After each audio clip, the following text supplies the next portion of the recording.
Bu video ile birlikte yepyeni bir eğitim serisine başlıyoruz. Bununla alakalı 300 başlık hazırladım. En temel bilgilerden başlayacağız. En teknik detaylara doğru sırasıyla gideceğiz. Bu videomuzda kripto para nedir? Bitcoin ve blockchain temelleri başlığıyla başlıyoruz arkadaşlar. Bu eğitim serisini yakından takip etmek istiyorsanız ve özellikle canlı yayınlarımıza aktif olarak katılmak istiyorsanız kanala abone olduğunuzdan ve özellikle bildirimleri açtığınızdan emin olun. Kripto para dünyasına adım atarken bu teknolojinin temelini herkesin anlayabileceği şekilde anlatacağım. Hazırsanız geçiyoruz.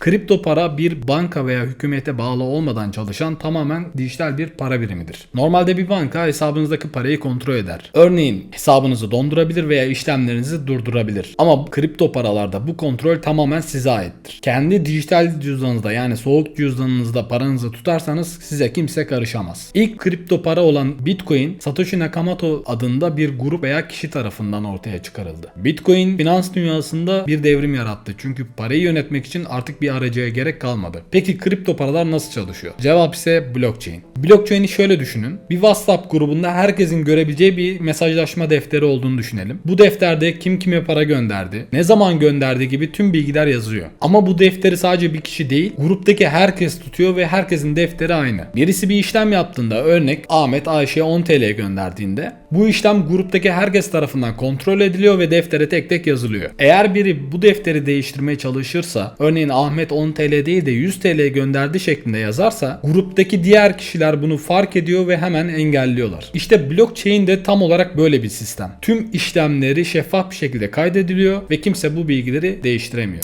Peki ama bu nasıl oluyor? Yani bunu biraz daha detaylandıralım isterseniz. Blockchain adından da anlaşıldığı gibi bir zincir gibi birbirine bağlı bloklardan oluşur. Her blok bir grup işlemi içerir. Mesela Ahmet'in Ayşe'ye 10 TL gönderdiği işlem bir tane bloğa yazılır. Bu blok bir önceki bloğa özel bir kodla bağlanır. Buna biz hash kodu diyoruz.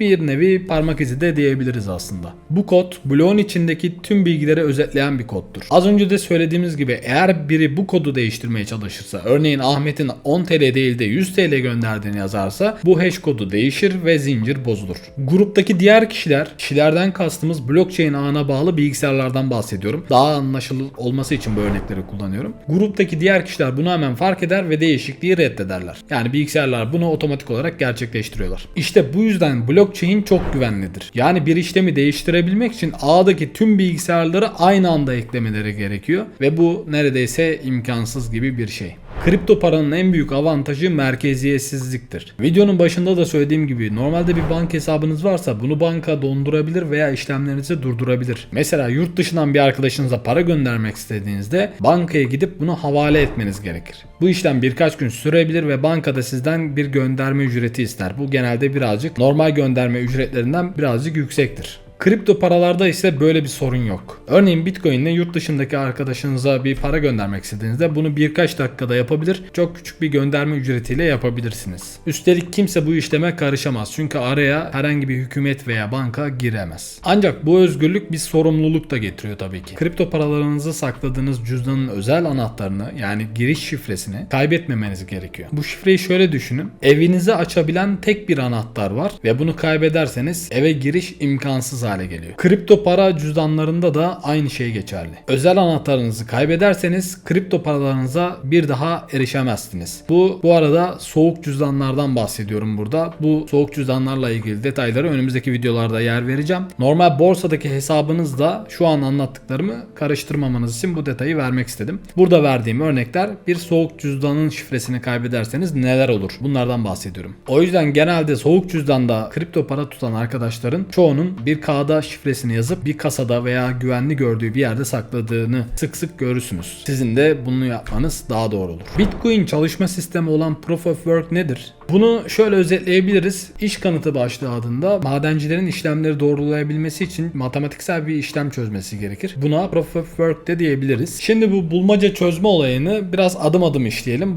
Burası çünkü kafa karıştırıcı olabiliyor. Bitcoin ağında bir işlem yaptığınızda, örnek Ahmet Ayşe'ye 10 TL gönderdiğinde bu direkt blockchain'e eklenmez. Önce bu işlemi birilerinin kontrol etmesi ve onaylaması gerekir. Videonun başında da örneklerde belirttiğim gibi. İşte bu kontrolü yapan kişiler madencilerdir. Ama madenciler bu işlemi kontrol etmek için bir tür bulmaca çözmek zorundadır. Şimdi bu süreci birazcık detaylandıralım.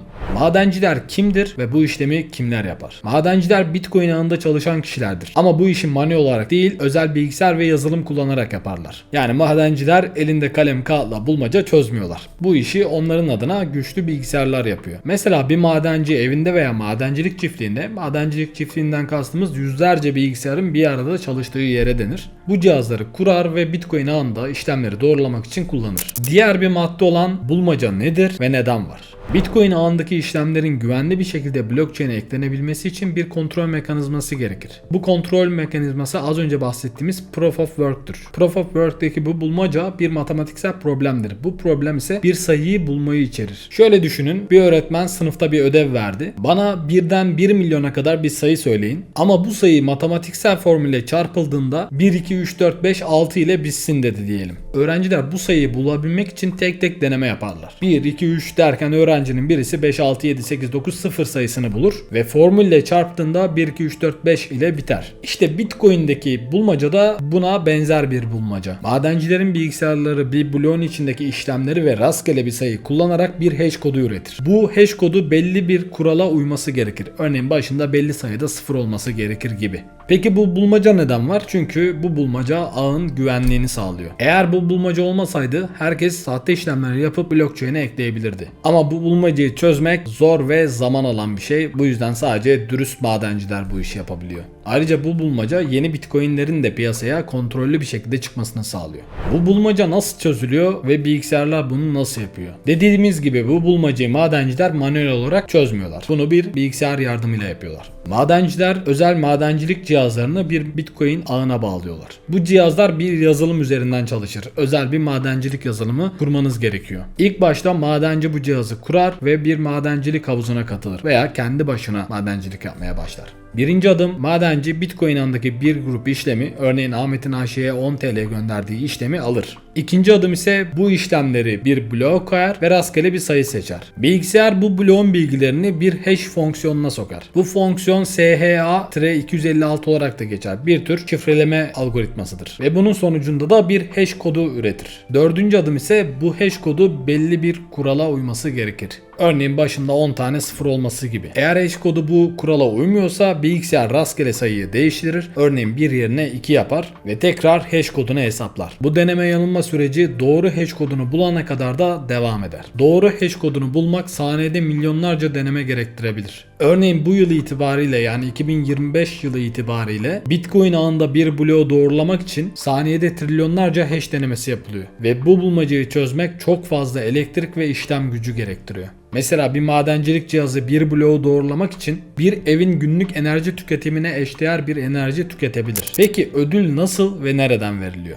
Bulmacayı çözen madenci iki tür ödül alır. Bunlardan birisi blok ödülü, ikincisi ise işlem ücretleri. Bitcoin ağı her yeni blok için madenciye bir ödül verir. Bu ödül yeni üretilen Bitcoin'lerdir. Örneğin 2025 yılı itibariyle bir blok ödülü 3.125 Bitcoin'dir. Bu ödül her 4 yılda bir yarıya iner. Buna da biz halving diyoruz. Bu ödül Bitcoin yazılımı tarafından otomatik olarak veriliyor. Bitcoin'in kodu, yani Bitcoin'in protokolü bunu otomatik olarak gerçekleştiriyor. Madenci bulmacayı çözdüğünde bu yeni Bitcoin'ler madencinin cüzdanına ekleniyor. İşlem ücretleri ödüllerinde ise işlem yapan kişiler, örnek Ahmet'in Ayşe'ye 10 TL gönderdiği işlem, bunun sonucunda madenciye küçük bir ücret ödenir. Bu ücret aslında işlemin daha hızlı gerçekleştirmesi için teşvik gibi bir şeydir. Yani tıpkı bizim canlı yayınlarda altcoin incelemelerinde insanların bağış yaparak altcoin'lerinin daha hızlı incelenmesini istemesi gibi. Aynı mantık. Burada da gerçekleşen bu ücretler daha hızlı onaylanmasını sağlıyor. Mesela Ahmet işlemin hızlı onaylanması için 0.001 Bitcoin ödeyebilir. Bu ücret de madenciye gidiyor. Ödül madencinin cüzdanına otomatik olarak eklenir ve bu blockchain'e de kaydediliyor.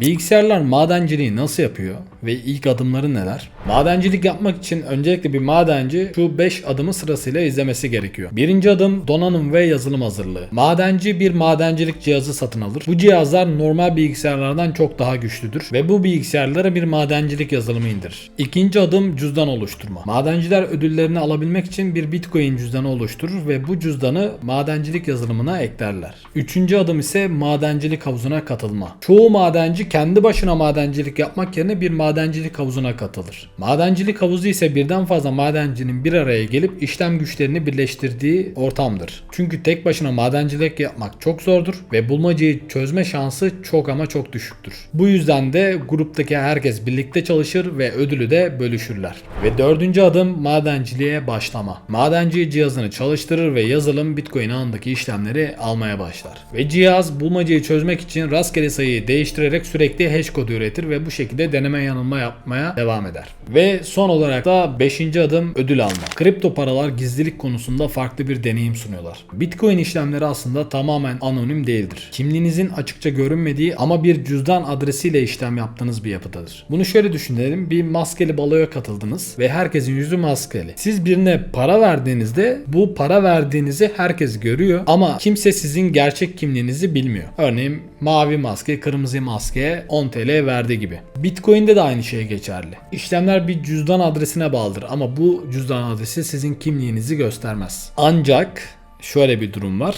Eğer bu cüzdan adresini bir borsaya bağladıysanız, KYC yani kimlik doğrulaması yaptıysanız kimliğiniz tespit edilebilir. Kripto paralar günden güne daha fazla kullanılmaya devam ediyor. Örnek veriyorum, bu para transferlerinde 7/24 çalışma avantajı ve hafta sonları da çalışma avantajından kaynaklı para transferini yapmak isteyen arkadaşlar, özellikle yurt dışına yapmak isteyen arkadaşlar bu teknolojiyi kullanmaya daha fazla önem veriyor. Bunun dışında bazı ülkeler Bitcoin'i resmi para birimi olarak bile kabul ettiler. Örneğin 2021'de El Salvador Bitcoin'i resmi para birimi olarak kabul etti ve bu dünyada bir ilkti. El Salvador'daki insanlar markette, restoranda, hatta taksilerde bile Bitcoin ile ödemeye başladılar. Hükümet bu tarz ödemeleri teşvik etmek için bir mobil uygulama geliştirdi ve her vatandaşına $30 değerinde Bitcoin hediye etti. Tabii bu uygulama ilk başlarda bazı sorunlarla karşılaştı. Bazı kullanıcılar oradaki Bitcoin'lerini çekemediler vesaire ama bu günlük kullanım için güzel bir örnekti.